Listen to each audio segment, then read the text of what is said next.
जय गुरु। आज मैं अपने गांव चंदिया हजारा यहाँ पे आया हूँ और ये हमारा जन्म स्थान है और यहाँ पे हमारा अपना बाल्य जीवन और यहाँ पर आगे का जीवन भी सब इसी गांव में और इसी घर में ही खेल कूद के ही बड़े हुए हैं। हम परम दयाल श्री ठाकुर जी का जो ग्रहण किए थे और इसी घर में ही और यहीं से ही दीक्षा प्राप्त हुआ था और आज हम यहाँ पे आए हैं। हमारे मम्मी और हमारे आसपास के लोग यहाँ पे सब रहते हैं और मम्मी जी हमारे घर पे कभी कभी यहाँ आते हैं, आकर के यहाँ रहती हैं और साथ साथ यहाँ आसपास के सभी लोग बहुत ही प्रेमी हैं और एक दूसरे के साथ मिल कर के आते हैं। अभी ये ठंड का समय है और ये आग जल रही है और यहाँ पे सभी लोग अपने ठंड को भगाने के लिए आग को ताप रहे हैं। जैसे गांव में आग को जला करके चारों ओर से लोग बैठते हैं, बहुत सारे बातें करते हैं। तो आज यहाँ पे और बहुत सारे लोग हैं, यहाँ पे सब बैठे हैं। आज कुछ ठाकुर जी के बारे में ही चर्चा करेंगे और मैं आज अपने मम्मी से पूछूंगा कि उन्होंने ठाकुर जी को अपने जीवन में कब ग्रहण किया था और उन्होंने किस तरीके से फिर उनको पाया, किस तरीके से चला। तो बांग्ला भाषी हैं इसलिए मैं प्रश्न बांग्ला में ही पूछूंगा और जो बातें कहेंगे उसको मैं हिंदी में भी आप लोगों को समझाऊंगा। हाँ, मैं तुम्हें बोलबा जे तुम्हार दीक्षा कবে হয়েছিল? বলো বলো তোমার দীক্ষা কবে হয়েছিল? আমার দীক্ষা হ্যাঁ বলো বলো। তখন তুমি কোথায় ছিলে? 25 বছর বয়স। हाँ, मम्मी का जब 25 ईयर्स ओल्ड थे तब जो है उनकी दीक्षा हुई थी और उस समय शादी के जस्ट बाद और वो वर्तमान में बांग्लादेश हैं और बांग्लादेश में जो खुलना डिस्ट्रिक्ट है और उस खुलना डिस्ट्रिक्ट में ही लगभग वो 1964 की ये बातें हैं और तभी से लेकर के ठाकुर जी को लेकर चल रही है। तो কিভাবে কি প্রথম দিনে কিভাবে কি দীক্ষা কিভাবে হলো মনে আছে সেই দীক্ষার কথা একটু বলো। হ্যাঁ, আমাদের যখন দীক্ষা নিলাম তখন একটা ঘরের মধ্যেই আমাদের দুইজনের পড়লো। তারপর দুইজনের দুটো নতুন বস্ত্র পরিয়ে দিলে, দিয়ে ঘরের দরজা দিলে, দিয়ে তারপরে হচ্ছে আমাকে দীক্ষা দিল। আর দীক্ষা যে দিছিল তার নাম কি ছিল? সুকুমার সরকার। সুকুমার সরকার কেমন ছিল দেখতে?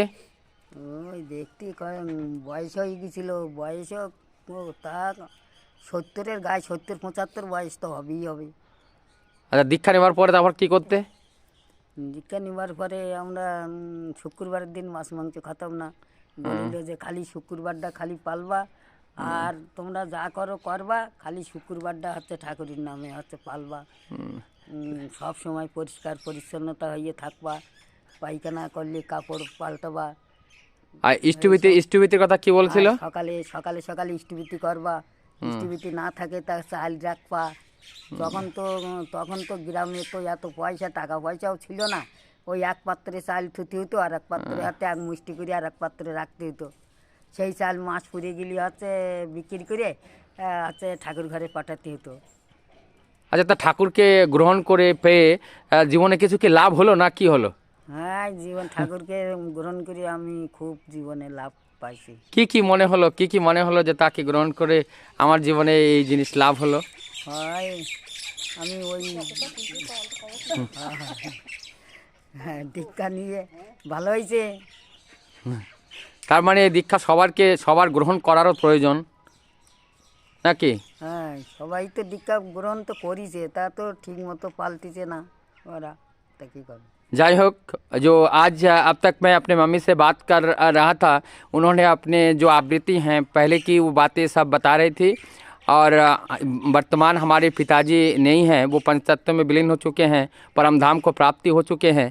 लेकिन उनके जो बातें हैं उनको हमारी मम्मी भी और हम लोग भी लेकर के चलने का प्रयास कर रहे हैं और ठाकुर जी की जो इच्छा है और वो इच्छा मूर्त करने के लिए हम लोग लगातार हम प्रयास करते हैं और उसी के सिलसिले में हम लोग भी इधर आए हुए थे और यहाँ पे हमारे और भी लोग हैं यहाँ पे हमारे एक चाचा भी है जो पास में रहते हैं और उन्होंने दीक्षा लिए थे, बहुत पहले ठाकुर जी की दीक्षा भी लिए थे, लेकिन दुर्भाग्यवश जो है वो बीच में किसी प्रॉब्लम के वजह से बहुत दिन से दीक्षा वगैरह छोड़े हैं। फिर वह अभी वही चर्चा कर रहा था कि ठाकुर जी को जो लिए हैं, दीक्षा ही एकमात्र हम लोगों को जीवंत करके रखते हैं।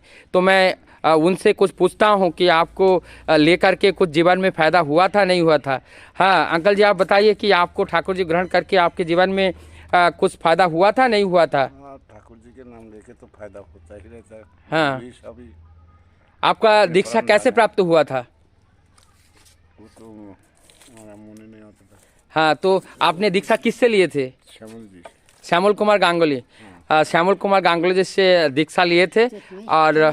और यहाँ पे बहुत से ऐसे लोग हैं जो ठाकुर जी के दीक्षा लिए हुए थे, लेकिन समय समय पर हम लोग उनके पास तक नहीं पहुँच पाते हैं और उनसे हम लोग लगातार जुड़े नहीं रह पाते हैं, और जिस वजह से जो है वो लोग जो है अपने मूल धारा से जो है हट जाते हैं।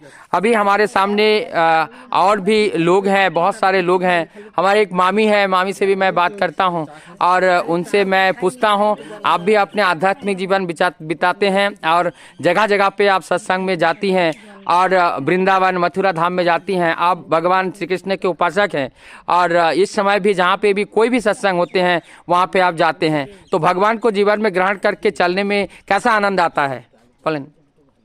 ভালো ভালো आनंद আসে। कहाँ कहाँ आप गई तीर्थ में? कहाँ कहाँ आप तीर्थ में करने गई?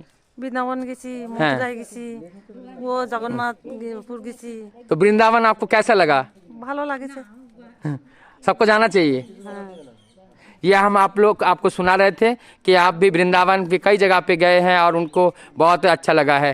और हमारे साथ साथ हमारे पंकज भाई भी हैं जो हमारे ठाकुर जी के अनुयायी हैं और वो बीच में जो है शारीरिक रूप से थोड़ा सा अस्वस्थ हैं।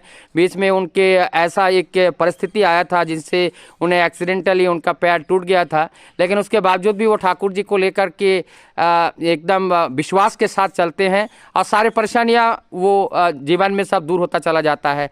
आज भी वो इसी गांव के रहने वाले हैं और हमारा रिलेशन भी है, तो एक साथ हम लोग गाड़ी से आए हुए हैं। अभी हम अपने घर में हैं और अभी यहाँ घर से हम पीलीभीत के लिए रवाना हो रहे हैं, तो हम चलते चलते उनसे भी बात करते हैं कि उन्होंने आज बहुत दिन बाद जब उनका एक्सीडेंट हुआ उसके बाद इस गांव में आए हैं और ठाकुर जी के काम करने के उद्देश्य से ही आए हैं। उनको आज यहाँ पे आकर के और अपने माता पिता पुराने लोगों से मिल करके कैसा अनुभव हो रहा है, इस बारे में आज जानकारी लूँगा। सबसे पहले तो सभी गुरु भाइयों को जय गुरु। एक्चुअली लगभग 3 मंथ बाद मैं इस गांव में आया हूं। मुझे बहुत ही अच्छा अनुभव हो रहा है। जो लोग मम्मी पापा और भी आसपास के जो भी लोग हैं, इन लोगों से मिलने से मुझे इतना लगा कि कितने दिन बिछड़े हुए हम लोग थे और ना ठाकुर की वार्तालाप कर पा रहे थे, ठाकुर जी की ना कोई वार्तालाप कर पाए और ना कोई ठाकुर, यानी कि ऐसा लग रहा था, अनुभव फीलिंग में ऐसा कर रहा था कि बहुत दिनों से मैं कोई ठाकुर जी का कुछ कास मैंने जो कर्म है वो शायद उससे मैं थोड़ा सा विच्युत हो गया हूँ। तो इतने दिन मेरा सौभाग्य है कि मैं दीपंकर दादा के सहयोग से मैं अपने ही घर में, मुझे भी नहीं पता था कि मेरे घर में सत्संग है, मैं अपने ही घर में मैं सत्संग में अटेंड कर पाया हूँ। मुझे भी अनुभव हो रहा था कि मैं ये सत्संग अटेंड करूँ, मैं सत्संग में जाऊँ और ठाकुर जी का थोड़ा सा जितना भी हो सके मैं 1-2 बात ठाकुर जी के बारे में कहूँ। तो आप लोगों का बहुत बहुत धन्यवाद। बहुत ही सुंदर आपने अपने आवृत्ति सुनाई और इस तरह से लोग जो हैं जब ईश्वर को लेकर के भगवान को लेकर चलते हैं जीवन में इस तरीके से बहुत आनंद आती है। अब हम जो है हमारे साथ में हैं उन्हीं के धर्मपत्नी, मैं उनसे भी पूछूंगा। वो पहले ठाकुर जी के बारे में नहीं जानती थी, लेकिन शादी के बाद जो है उन्होंने, जब शादी हुआ उनके बाद से ठाकुर को लेकर चल रही है। तो ठाकुर को लेकर चलने के बाद से उनके जीवन में चलने के पथ पर कैसा उनका अनुभव हो रहा है, इस बारे में थोड़ा उनसे भी आज बातें को साझा करना चाहूँगा कि हाँ आप अपने जीवन में ठाकुर जी को ग्रहण करके आपको कैसा लग रहा है और आज बहुत दिन बाद आप भी आई हैं इस गांव में, तो इस बारे में अपनी अनुभूति शेयर कीजिए।